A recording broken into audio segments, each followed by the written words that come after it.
Alright. So where we last left off, Oromis and Jeklar had just roped their way down to the ground behind the tavern. Oromis a lot more successfully than Jeklar. You had last said that you wanted to report back and tell them of the bandit invasion. So right now you and Jeklar are just standing there from where you left off. Alright, well, if I remember correctly, we're in front of the building, right? You're actually on the back side of the building with no door. We're standing exactly where the bandit's body was that Jeklar slit his throat. And that body is no longer there, right?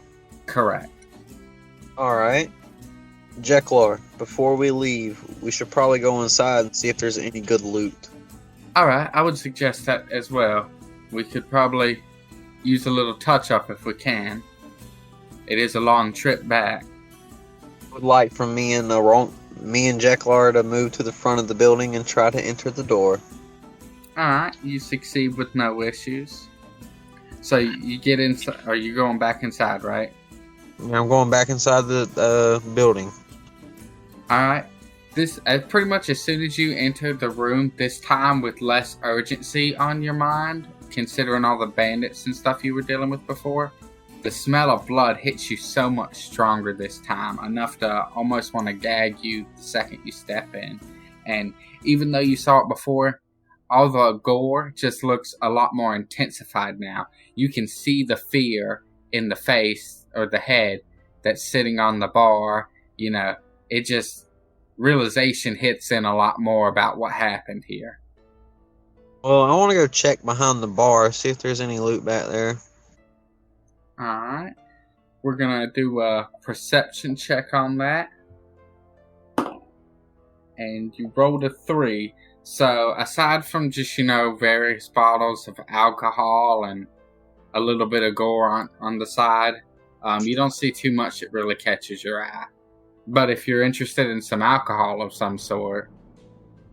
I'm not interested in no alcohol, so I'm going to go ahead and go upstairs and check the first bandit's body. Alright. So, let's see. So, for your perception check, I believe, or let's go inspection. I don't know if inspection check is a thing, but that's what I'm calling it for now. You rolled a 13, so you do find his short sword he had, or actually I believe it was a long sword. And you also find a little pouch with that seems to be gold. I'm gonna roll for you in 10-sided die, and you got 1, so you find 1 gold piece, and I will mark that for you. Alright, and that is all you find of interest on this dead bandit. Well, I'll take the gold and leave the sword. Alright, so then you got 1 gold, and also you do find a name tag, like a little badge with their the crushed looking skull emblem on it, and it has his name, and his name is Arm. They call him Arm. Jeklar's just following behind you. Now, he doesn't have too much interest in really looking over them with you or anything. Alright, so I'm going to check the first room on the left. You don't really see anything of interest. You notice the bed is really messy for the most part. You can tell it was slept in within hours for sure. But that's pretty much all that catches your eye in here. That's not a trunk at the foot of the bed? It is, but you don't see anything in the trunk worth it. Alright, so I guess I'll do the next room on the left, the one with the green bed. Alright, and in the trunk you do find 4 silver pieces. So is it safe to say you're probably going to inspect each room, right? Yeah, about to Skyrim this bitch. So you managed to find about 12 more silver pieces between all these rooms. But otherwise, you don't really see too much else that catches your eye. Jeklar looks over to you. Do you think we should stay here for the night and rest up?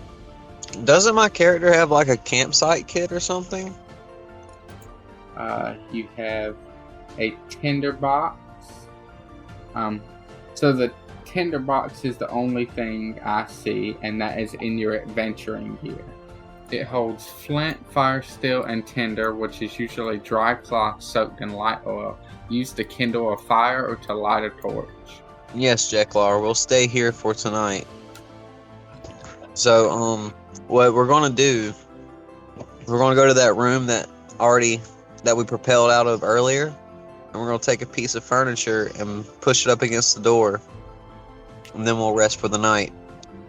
Okay, so, you didn't actually propel down from a room. You did it from the actual hallway looking part, the aisle of those rooms, but it's not necessarily too important to state that. I was just letting you know in case you had any future intentions, but basically you could just pick either one of those two rooms on that side and the same situation applies basically.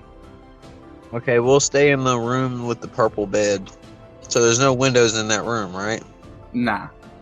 Okay.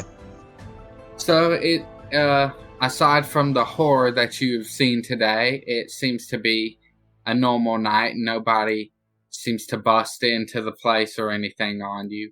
So you and Jeklar, I would assume y'all would kind of take a little bit of turns with this, just someone's keeping watch, you know. I don't think Jeklar would be too comfortable for y'all both to just go straight to sleep, you know.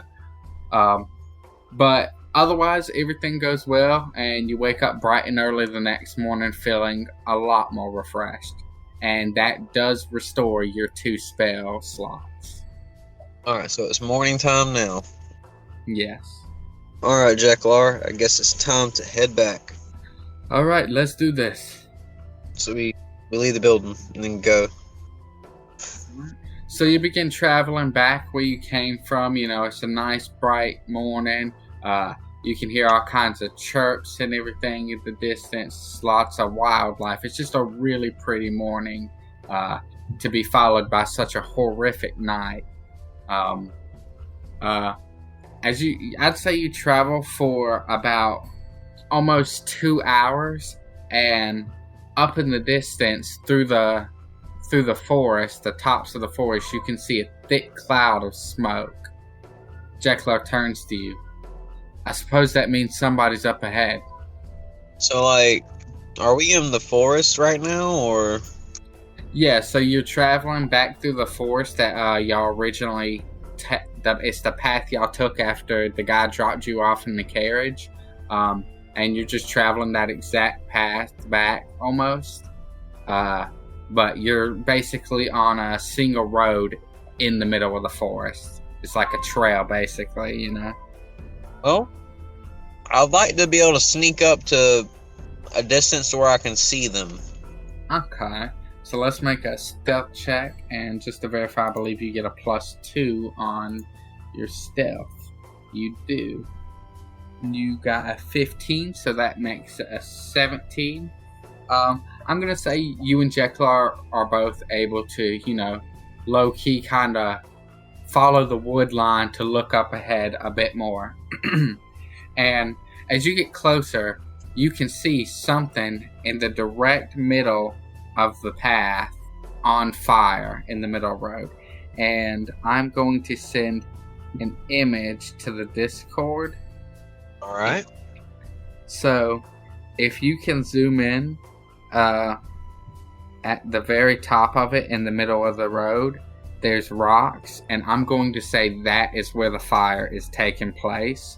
And you are roughly at the bush that is like, it's at the bottom of the road, but it's like a brown bush surrounded by the green ones. Do you see where I'm talking about? Yeah, the one on the left side. Yes. Alright, so we're behind. Yeah. Well, I'm going to move up the path, not the path itself in the middle, but along the left-hand side, up to the next brown tree that's close to the road. Alright, as you get a little closer, you don't seem to notice anything specifically directed towards you, but you can see somebody standing behind the fire in the road, but like further away from you than the fire is. Am I able to make out what this person's wearing and like what they look like? I'm gonna roll a perception check for you. You got a 10, and let's see, you get a +4 on that, so that's a 14. It is early in the morning and there's a fire burning right in front of him. I'm gonna say yes, you can see it pretty well actually, and it is the guy who came out of the building and shouted something about, "Woo boy, it's time," or whatever he said. This is that guy. Jeklar's just waiting patiently behind you. He doesn't really know how to feel about the situation. He can see him pretty well too. Jeklar, odds are he's got his boys hiding in the woods. You think it's best not to engage? Well, with that being said, if they're hiding around here, they may already know where we're at. They probably were waiting specifically for us. I'd like to, damn, there's a fucking ambush waiting to fucking happen. The dirty tricks of a bandit. I want Jeklar to climb not the brown tree, because I'm going to climb that tree. And Jeklar's going to climb the tree next to it, the one on top. Alright, let's see. So you have an athletics modifier of 0. So that is going to be a dex check for you to get up the tree. Oh yeah, you kind of glide up it. You got a 17, so it's no problem for you. Jeklar has a +1. He gets 11, so he does not make his way up the tree as fast as you. But y'all both successfully make it to the tops of your tree. What's the next move? We're going to sit and wait for about 2 hours. Suddenly, you begin to hear, I'd say within about 15 minutes of y'all starting to wait in the tree, you hear the man start shouting, "We know you're out here. I got my eyes on you boys. You can do this like a man, or you can keep running and we'll get you." I don't know any illusion magic, do I? I feel like you got light illusion. Let's see, spells. Nah, you know, firebolt, mending, thunderclap, comprehend languages, and detect magic. How clear of a shot do I have at this dude? You're in the brown tree, right? And Jeklar's in the green, right above it. Yeah. I'm gonna say that's a good 20 feet away. I think each square is supposed to represent like 5 feet, so that's like 5, 10, 15, 20. You're about 25 feet away from him. So it's not an impossible shot. You know, you could definitely run a dex check and try. Alright, I want to pull out my longbow. Or a bow that I have. Not the crossbow, that's for short distance. A longbow would be 1d8, and it does piercing type damage. I think we should go ahead and determine how many like bolts and whatever arrows you have. I just think if we just kind of let it go, it could be overpowered in a sense in the long run. So what I'm willing to do is I'm going to get a 4-sided dice for you, right? And I'm going to roll that to represent how many times you'll get to roll the 20-sided dice to determine how many bolts and how many arrows you have. Make sense? Alright. So you get to roll the 20-sided dice 2 times. We're going to start... Well, which would you like to start with? Your bolts or your or your arrows? My bolts. Alright, so that is a 14. So we roll it again. And that is a 7. So that gives you 21 bolts. And the 2 that you shot before, we're just gonna, you had those, you had 23 before. So now we're gonna see how many arrows you have.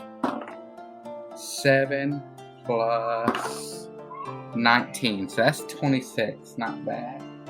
Oh, yeah.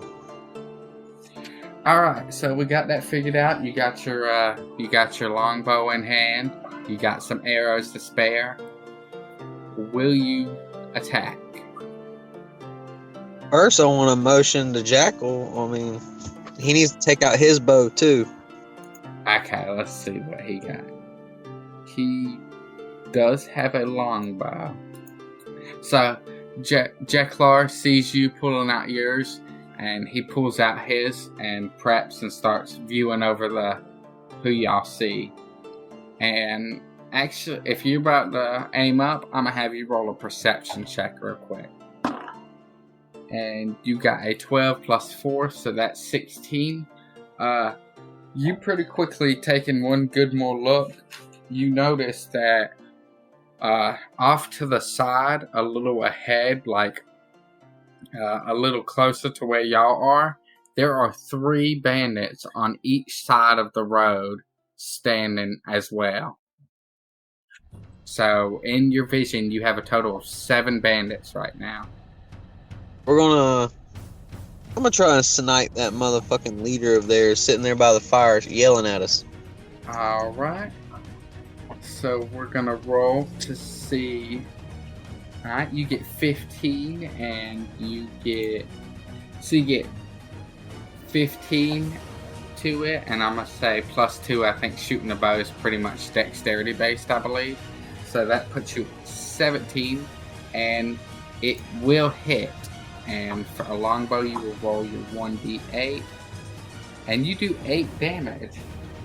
Alright, so you successfully hit him, and he staggers back and lets out a loud, "Ha ha ha ha ha! You have no idea what you just did."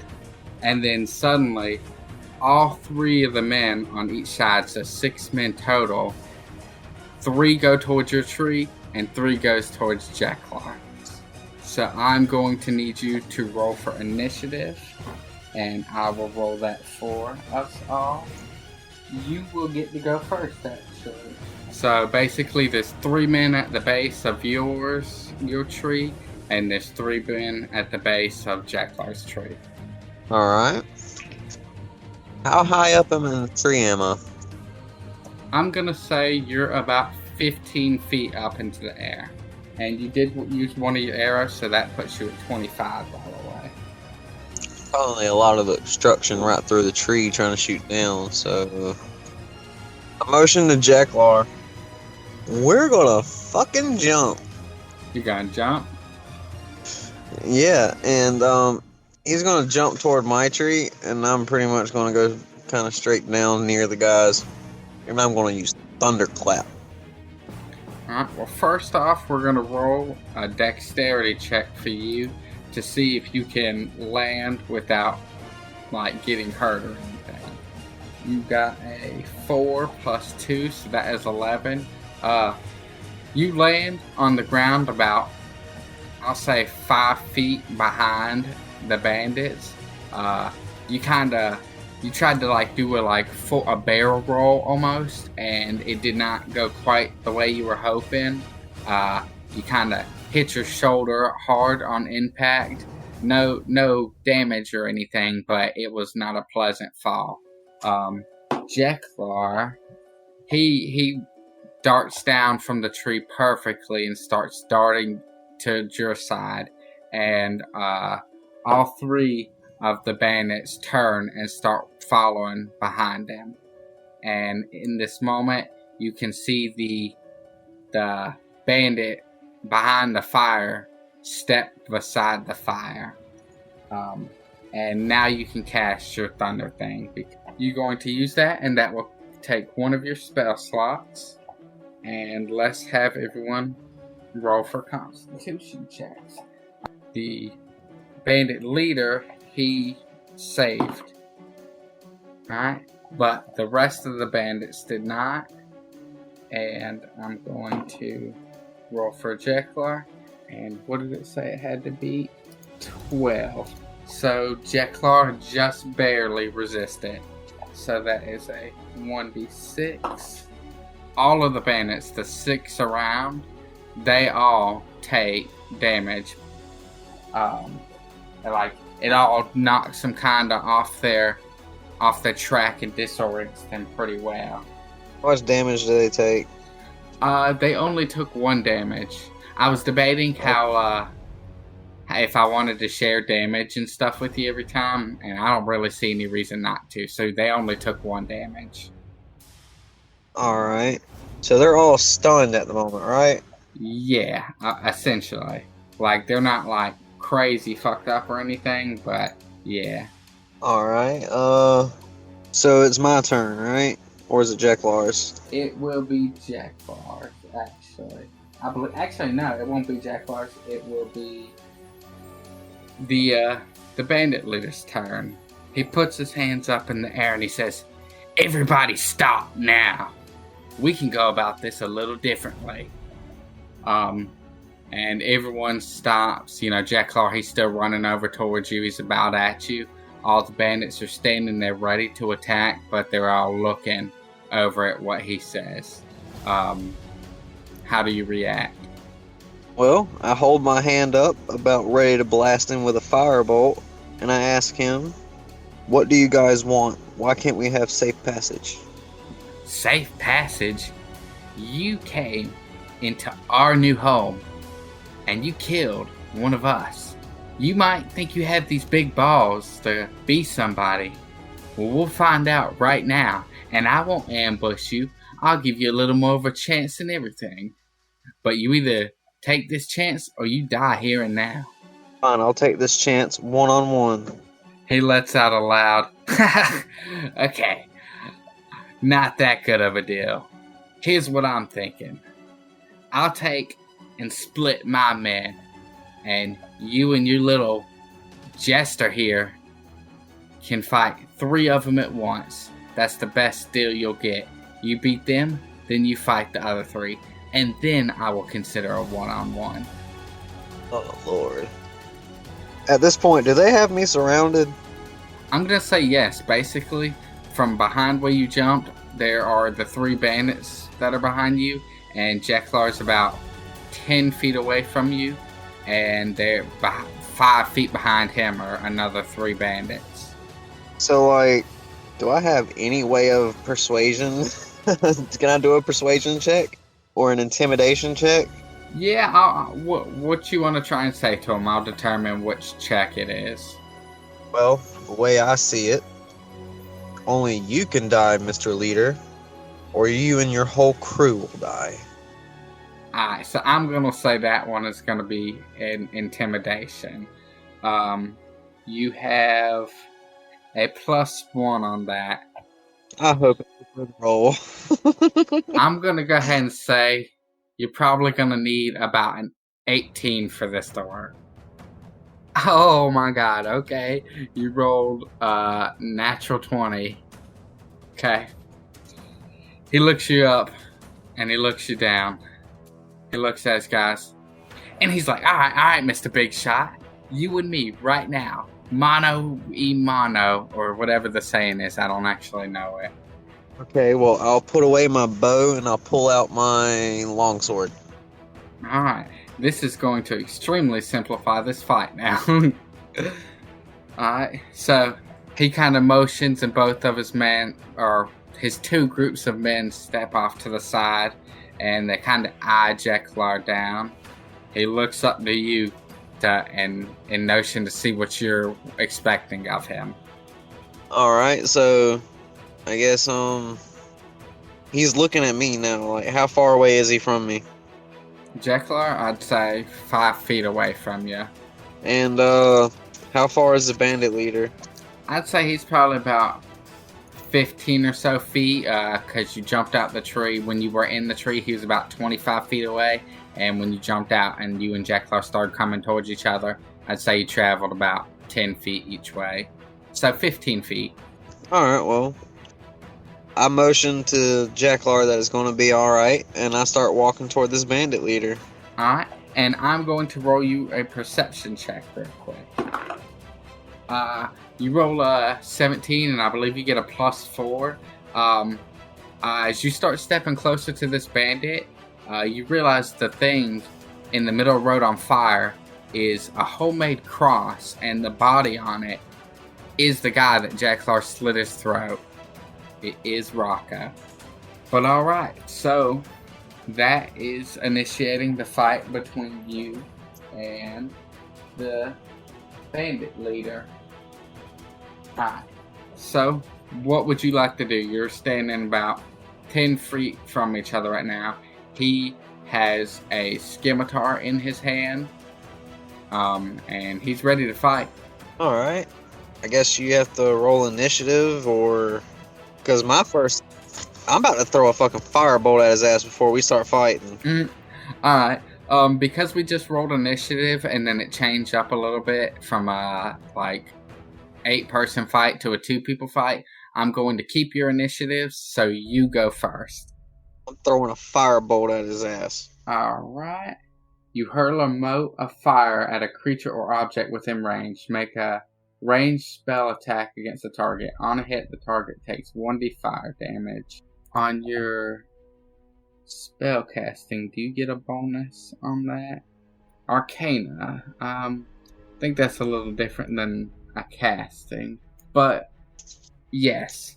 You do hit. Very barely, though. The firebolt just happens to catch the side of his arm.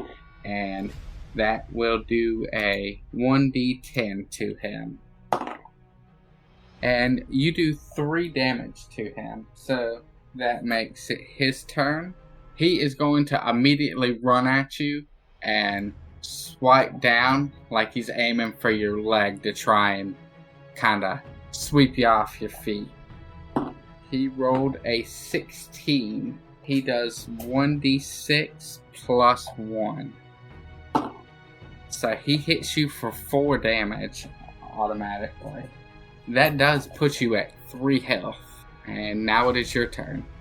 Well, did he knock me off my feet? I mean, do I have to stand up and attack, or... I'm gonna say you kind of toughed it out pretty well.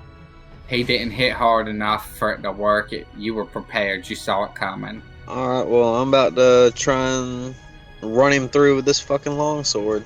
Ooh, that is not going to be a hit. You got a 4. He just kind of leaps backwards. He goes to swing at you again. He's going down for a slash towards your shoulder, not right at your neck, but in that general area. And what is your armor class again? You have a 12. He rolled an 11, so he misses. You kind of jump to the left, and everyone in the background is cheering him on, by the way. They're super excited. Jeklar's just kind of standing back there I don't know, man. I don't know about this. Alright, well, I'm gonna try and hit him with the longsword again, I guess. Downward thrust. So, you rolled a 13 plus 2. So, you do hit, and you hit for 4 damage. You said you were just thrusting at him, right? Actually, I said, slashing down. Ah, you're slashing down? Okay. He attempts to jump back, but your longsword slashes right down his chest, ripping it open and blood just pouring out. He kind of looks down at it, wipes his hand across it, and he looks up at you. This is for you. And he immediately lunges forward with the scimitar, and he rolls a 1, actually.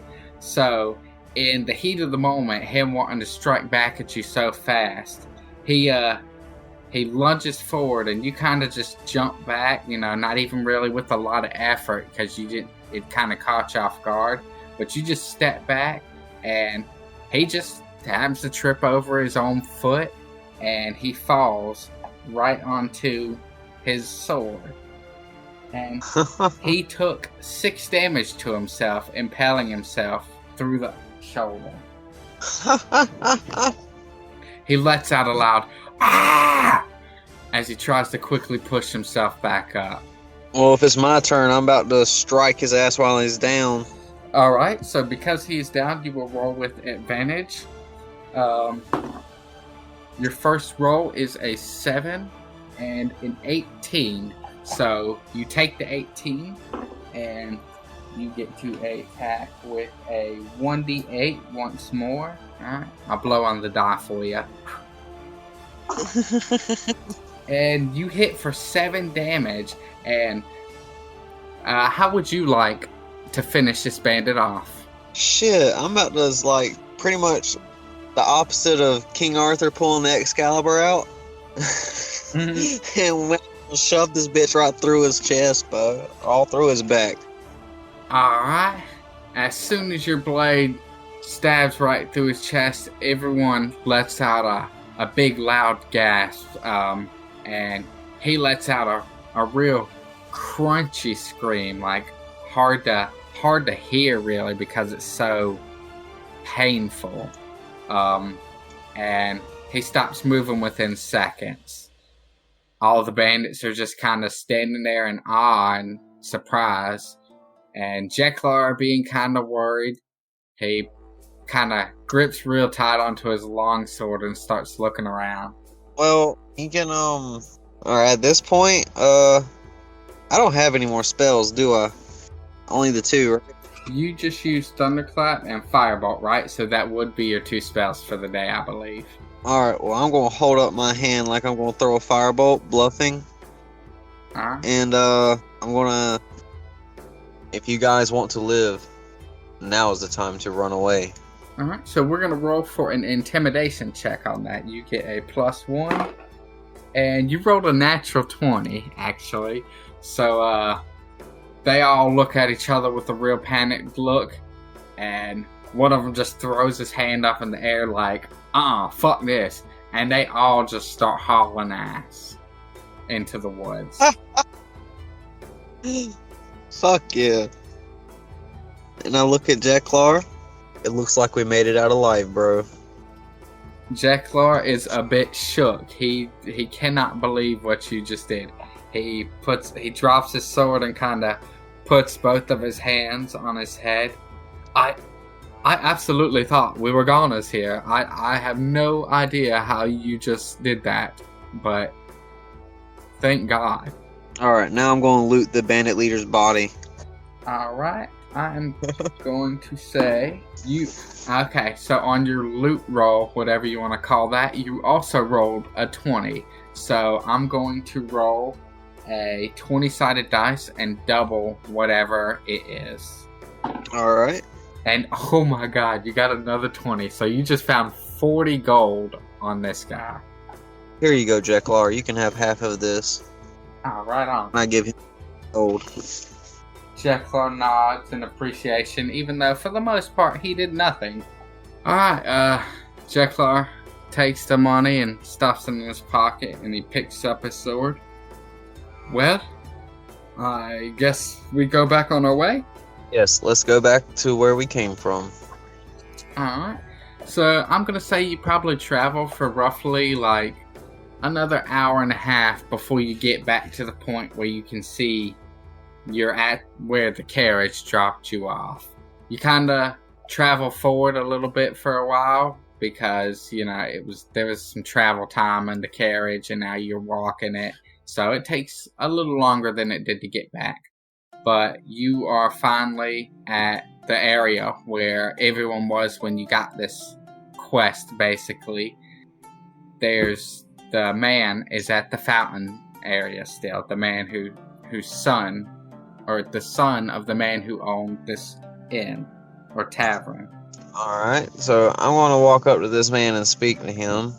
Your inn was raided by bandits, but we took care of them. There's going to be a big mess for you to clean up. But bandits? Oh my god. Is my father okay? I never saw your father. He had... Did you happen to see anyone with light brown hair? You know, he had like a bit of a hard face to him. You know, he is a stun man. Did you happen to see him anywhere there? Did they have hostages?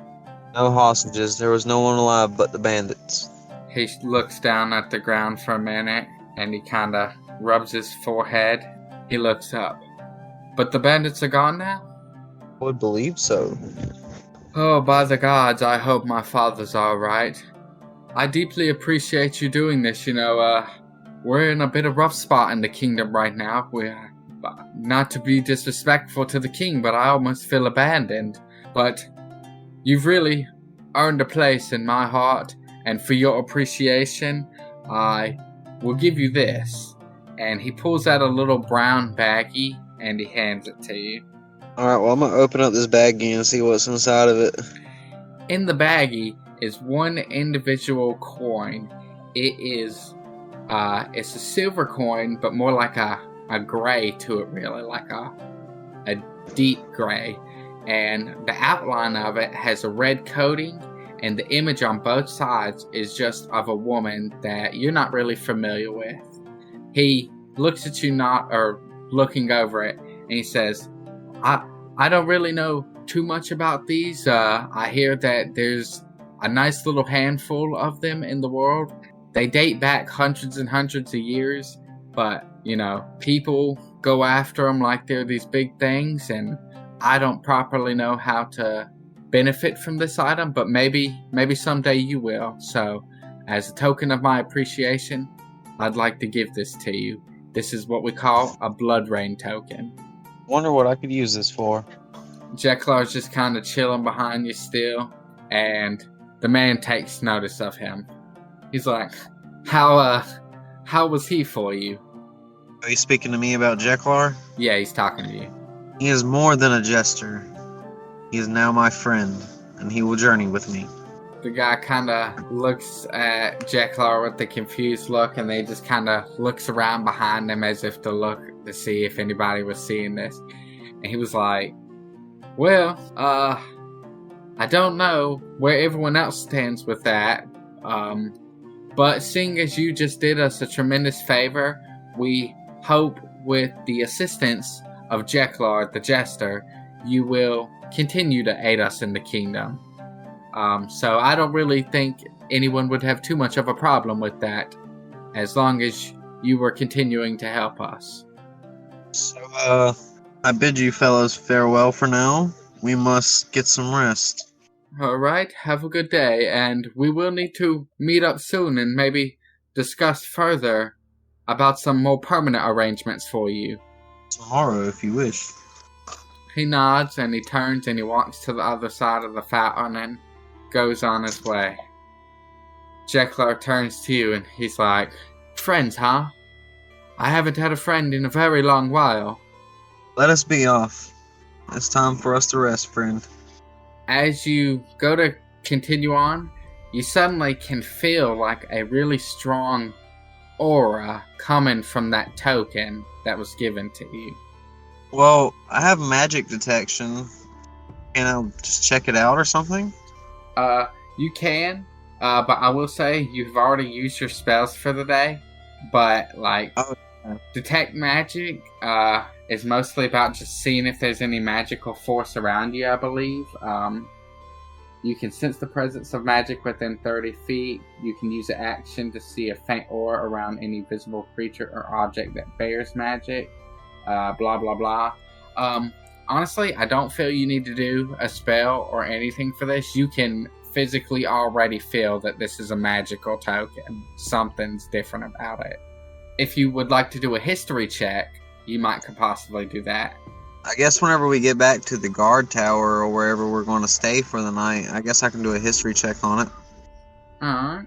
So you had said something to Jeklar about or you said, see you later, let's go chill for the day? Yeah, pretty much. Alright, so we'll say you travel the 15, 20, 30 minutes to the watchtower back where y'all came from originally. As you're rolling up, the guy that drove you in the carriage, he looks you up and down. And he was like, please don't tell me you're leaving already. Why? Is there more to do? Well, I don't have anything quite specific in mind right now, but word has already been getting around that you have been a helping hand in town with this bandit situation, And to be honest, I don't really want to see you go. We could use the hand. I'm sure we can make it worth your while. What do you have in mind? Perhaps tomorrow you could go speak with Martron. You could go speak with Martron and see what other task he may have. The kingdom is definitely not bare of its problems, and I'm sure we will find some way you can help us. Alright, it sounds like a plan. Well, if you're staying here for the night, I'll let you stay in my cot again. You and... He looks Jeklar up and down. Your friend? Yes, my friend. He kinda gives you a weird look and he says, Alright, well, you both can have at it for the night. And so you go in there, and y'all kind of get y'all situated at the cots. And do you still want to make your history check? Yes, I want to do my history check. Alright, I'm gonna say you probably need about... I'm gonna go with a 13 to pass this. You get a +4. Yeah, you rolled a 4, so that only gives you an 8. You've definitely heard something about this coin. You don't think you've ever seen anything about it, but you just know it has to do something with an old king from back in the day. Alright. Well, I guess we rest up for the night, and we'll talk to Martron in the morning. Alright. You wake up in the mornings, nice and bright and early, feeling refreshed. You got all your spell slots back. You're back to full health. And basically now, if you'd like to, you can go to take the trip back up to the Kingdom Fountain. And see if you can't find Martron. Alright, that's what I'll do. Alright, so you and Jeklar, y'all have y'all's little... The carriage guy, he takes y'all back this time so y'all don't have to walk it. But it's kind of awkward. Nobody really says anything the whole way up. Seems a little tense, but not really from the perspective of the carriage guy. It's just kind of tense because of the silence.